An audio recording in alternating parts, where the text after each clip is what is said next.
Day after day, I go into my bathroom and it never feels fully clean. I've been battling this toilet bowl ring for way too long. I've tried bleach, scrubbing until my arms hurt, and even those fancy toilet bowl cleaners that promise miracles. And nothing worked. I was about to give up, but then I found a simple trick that removes the toilet bowl ring for good, and it only takes a couple of minutes.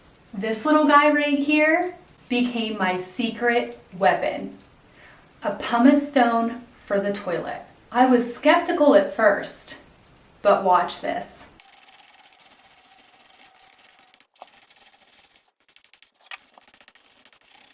Lifting off like it was nothing.